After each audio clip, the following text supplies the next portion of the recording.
दोस्तों, जब से सीज फायर का उल्लंघन हुआ है बीते दिनों, तब से लगातार तनाव का माहौल है अमेरिका और इजराइल के बीच में। स्टेट ऑफ हॉर्मुज में ईरान ने फिर से प्रोजेक्ट फ्रीडम शुरू कर दिया है और उसको रोकने के लिए ईरान लगातार हमले कर रहा है। कुछ ताज़ा खबरें निकल के सामने आई हैं, उनके बारे में मैं आपको बताने जा रहा हूं। साथ ही ईरान पर किए गए हमले के बाद IRGC के जो जवान शहीद हुए हैं, उस शहादत के बाद ईरान ने जो हमले किए हैं उसमें अमेरिका के कई अत्याधुनिक ड्रोन को मार गिराया है। कौन से वो ड्रोन हैं, कौन से वो फाइटर जेट पर हमला किया है, और एक और बड़ी खबर है F-35 को लेकर के, उसके बारे में भी मैं आपको जानकारी दूंगा। और साथ में एक और खबर है KC-135 जो एरियल रिफ्यूलिंग टैंकर है अमेरिका का, उससे जुड़ी, इसके बारे में भी। और साउथ लेबनान के मोर्चे पर हिजबुल्लाह किस तरीके से अटैक कर रहा है इजराइल पर, उससे भी जुड़े बीते 24 घंटे के ताज़ा अपडेट के साथ तमाम सारी खबरें मैं आपको बताने जा रहा हूं। सबसे पहले ज़रा इस खबर को देखिए। अब इस खबर में यह बताया गया है कि IRGC ने यह बाकायदा कंफर्म किया है, IRGC की तरफ से कंफर्मेशन आया है कि किस तरीके से इस पूरे के पूरे हमले के बाद आप समझिए कि बड़ा नुकसान पहुंचाया है अमेरिका को ईरान ने। इस ट्वीट को देखें, इसमें बताया गया कि ईरान की इस्लामिक रिवोल्यूशनरी गार्ड कॉर्प्स ने दावा किया है कि फारस की खाड़ी क्षेत्र में सीज फायर के दौरान अमेरिकी लड़ाकू विमानों और ड्रोन की गतिविधियों का पता लगा करके उन पर कार्रवाई की गई।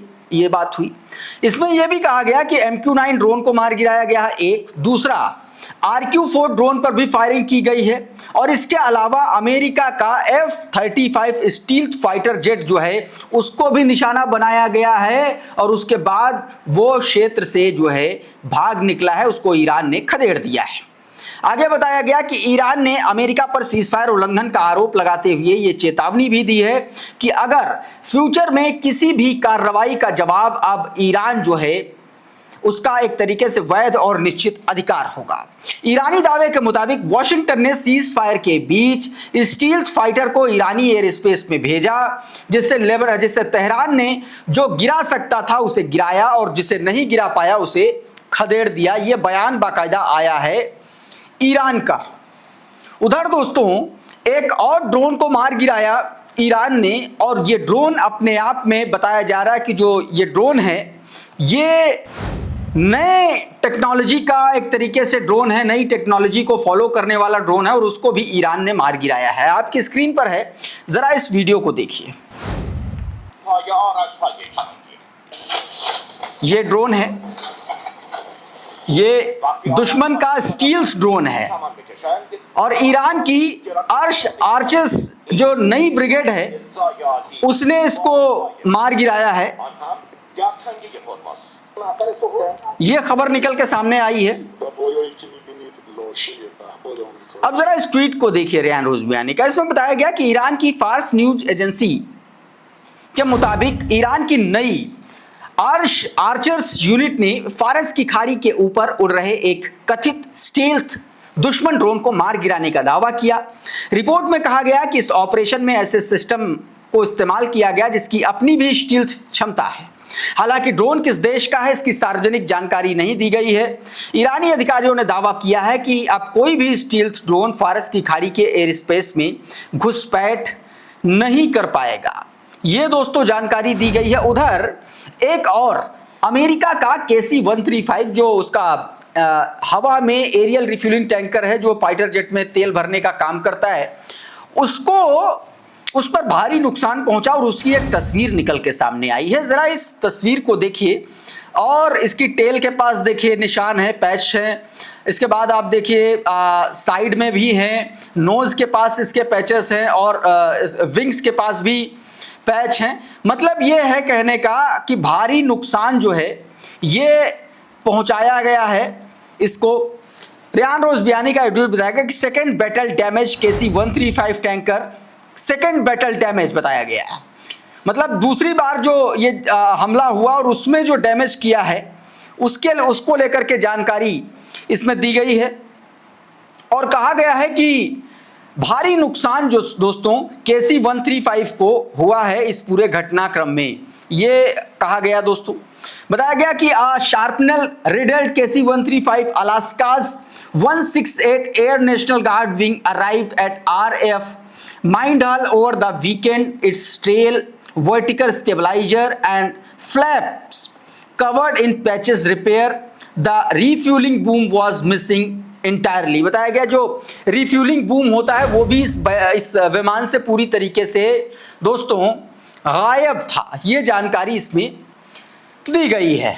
उधर ये जो सीजफायर वायोलेशन किया अमेरिका ने, इसके जवाब में ईरान ने भी अटैक किया और अब स्ट्रेट ऑफ हॉर्मुज में तनाव बढ़ गया है। एक तरफ प्रोजेक्ट फ्रीडम शुरू कर दिया है अमेरिका ने, दूसरी तरफ ईरान अब उनको निशाना बना रहा है। जरा इस खबर को देखिए। बताया गया कि Iran has just hit a foreign oil tanker off the coast of Oman less than 12 hour after clash with US forces.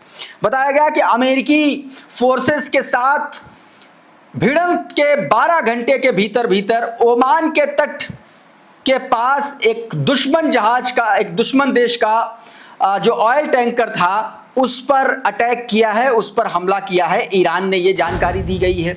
एक और ये तस्वीर देखिए, ये IRGC के उन 4 जवानों में से एक शख्स है, एक जवान है जिसकी एक दिन बाद शादी होने वाली थी और अमेरिकी हमलों में इस IRGC के जवान की मौत हुई है। रेयान रोज़बियानी लिख रहे हैं कि Iranian soldier martyred in US strike was days away from his wedding. Hussain सोतोबदेह was one of the 4 kill in the attack of southern Iran. ये दोस्तों जानकारी इधर दी गई। उधर इस हमले को लेकर के ईरान ने आपत्ति दर्ज कराई है। ईरान के विदेश मंत्रालय ने बाकायदा ये बयान, आधिकारिक बयान जारी किया है जो आपकी स्क्रीन पर है। इसमें क्या कुछ कहा गया है देखिए जरा आपकी स्क्रीन पर, ये ट्वीट देखिए जरा। इसमें बताया गया कि ईरान के विदेश मंत्रालय ने अमेरिका पर स्ट्रेट हॉर्मुज में सीज फायर उल्लंघन का आरोप लगाया है। तेहरान का कहना है कि पाकिस्तान की मध्यस्थता कोशिशों के बाद भी अमेरिकी नौसैनिक बलों ने पिछले 48 घंटों में ईरानी व्यापारिक जहाजों को कई बार परेशान किया। ईरान ने संयुक्त राष्ट्र चार्टर के आर्टिकल 2 क्लॉज 4 का हवाला देते हुए इन घटनाओं की निंदा की और कहा कि इसके सभी परिणामों के लिए अमेरिका पूरी तरीके से जिम्मेदार है। तेहरान ने सख्त चेतावनी देते हुए कहा कि वो किसी भी आक्रामक कार्रवाई का जवाब दिए बिना नहीं छोड़ेगा और अपनी सुरक्षा की रक्षा से एक कदम भी पीछे नहीं हटेगा। सीज फायर के बावजूद स्ट्रेट हॉर्मुज अब भी पश्चिम एशिया का सबसे बड़ा तनाव का केंद्र बना हुआ है। ये बात दोस्तों कही गई है ईरान की तरफ से इस लेटर में। उधर प्रोजेक्ट फ्रीडम शुरू कर दिया है। ईरान ऑब्जर्वर ने बाकायदा ये ट्वीट किया है। ईरान ऑब्जर्वर के मुताबिक जो है वो जहाज़ों को स्कॉट कर रहा है अमेरिका। इस ट्वीट को देखिए। अब इसमें जो बताया गया है, कहा गया कि रिपोर्ट्स के मुताबिक अमेरिका जो है वो स्ट्रेट ऑफ हॉर्मुज में जहाज़ों को सुरक्षित निकालने के लिए प्रोजेक्ट फ्रीडम मिशन फिर से शुरू कर दिया है। बताया जा रहा है कि अमेरिकी नौसेना अब व्यापारिक जहाज़ों को सैन्य एस्कॉर्ट दे रही है। आगे बताया गया, रिपोर्ट्स में दावा किया गया है कि पिछली बार जब अमेरिका ने यह ऑपरेशन शुरू किया तब ईरान और अमेरिकी बलों के बीच सैन्य टकराव हुए थे और अब यह भी कहा जा रहा है कि बीती रात की जो झड़पें थी वो इसी मिशन से जो है जुड़ी हुई थी। मतलब बहुत सीधा सपाट है, साफ है कि ईरान जो है निकलने नहीं दे रहा और अमेरिका जो है वो प्रोजेक्ट फ्रीडम फिर से उसने शुरू कर दिया है। मिडिल ईस्टर्न अफेयर ने लिखा, the US navy begins escorting the first ship to cross the strait of Hormuz and within minute it caught fire. कहा गया कि वो गुजारने की कोशिश कर रहा था, एस्कॉर्ट कर रहा था और अचानक से जहाज में आग लग गई। बहुत सीधा मतलब है, ईरान उसका प्रतिरोध कर रहा है। इस बीच एनरिच यूरेनियम को लेकर के एक बयान आया। आपकी स्क्रीन पर न्यूज़ 24 का ये ट्वीट है। इसमें बताया गया, ईरान का बयान आया। ईरान ने कहा कि देना होता तो युद्ध से पहले ही एनरिच यूरेनियम सौंप देते। ट्रंप ने कहा कि या तो यूरेनियम को तुरंत सौंपो या ईरान में ही नष्ट कर दो। इस बयान पर ईरान का ये करारा जवाब आया है। हैदराबाद में ईरान के महा वाणिज्य दूतावास ने लिखा कि अगर आप युद्ध के जरिए हमसे यूरेनियम छीन सकते हैं तो अब तक छीन चुके होते, अब आप बस अपने टूटे सपनों को दोहरा सकते हैं, ये सीधे तौर पर बयान आया। इस बीच मुस्तफा खामिनेई का भी एक बयान आया। द क्रेडल का ये ट्वीट देखिए। मुस्तफा खामिनेई का ये बयान अपने आप में बहुत कुछ बयां कर रहा है। मुस्तफा खामिनेई ने सीधे तौर पर इजराइल को एक तरीके से चिढ़ाने का काम किया है और सीधे सीधे कहा है, आप समझिए कि इजराइल जो है अपने अंतिम दौर में है, ये बात कही गई है। क्रेडल ने बताया गया कि Iran supreme leader says Israel nearing final stage of its existence. बताया गया कि अपने अस्तित्व के आखिरी चरण में है। As region will no longer shield US bases. बताया गया कि रीजन में अब कोई भी देश जो है वो अमेरिका का एक तरीके से शील्ड नहीं बनेगा।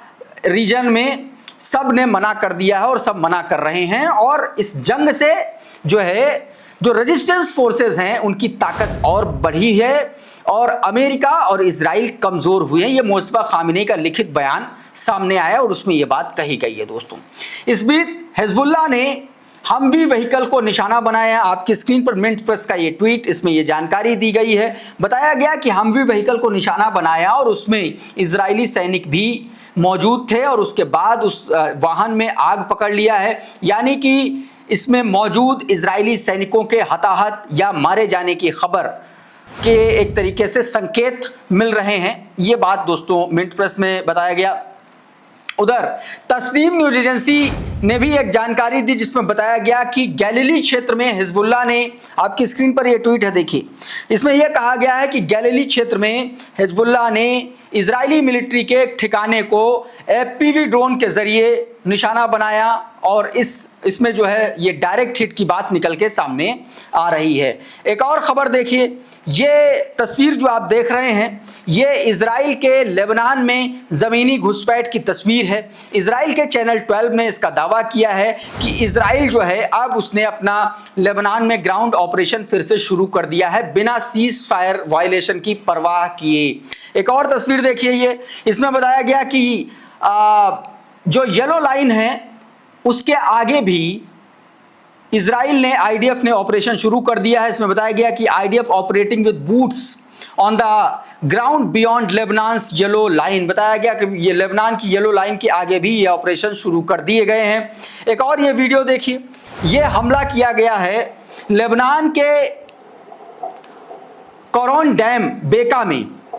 ये डैम के पास हमला किया गया है और इसके बाद माना जा रहा है कि एक बड़ा सिक्योरिटी का खतरा बढ़ गया है लेबनान के आम नागरिकों को। अगर ये डैम टूटता है या कोई ऐसा इंसिडेंट होता है तो कई गांव जो है बाढ़ की चपेट में आ जाएंगे।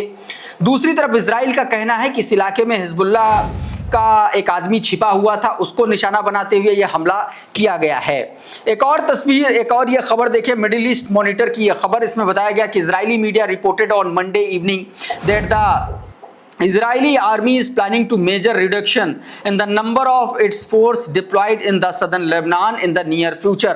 मतलब ये है कि साउथ लेबनान में जो आईडीएफ जो है डिप्लॉय की गई है उसकी संख्या कम करने की बात यहाँ पर कही जा रही है। बताया जा रहा है कि इजरायली सेना जल्दी ही दक्षिणी लेबनान में तैनात अपने सैनिकों की संख्या में बड़ी कटौती करने की तैयारी कर रही है। ये फैसला ऐसे समय में आया जब क्षेत्र में सुरक्षा तनाव और विस्फोटक ड्रोन हमलों का खतरा लगातार बढ़ रहा है। रिपोर्ट्स के अनुसार इजरायली समझौतों के बाद ग्राउंड ऑपरेशन रुकने के बावजूद हजारों इजरायली सैनिक पिछले कई महीनों में दक्षिणी लेबनान के इलाकों में सिक्योरिटी बेल्ट जैसी तैनाती में मौजूद हैं। तो दोस्तों अभी के इस वीडियो में बहरहाल इतना ही। बहुत बहुत शुक्रिया, बहुत बहुत धन्यवाद। आप जुड़े रहिए आपके अपने चैनल द लाइव टीवी के साथ। नमस्कार। द लाइव टीवी, सच सबसे आगे।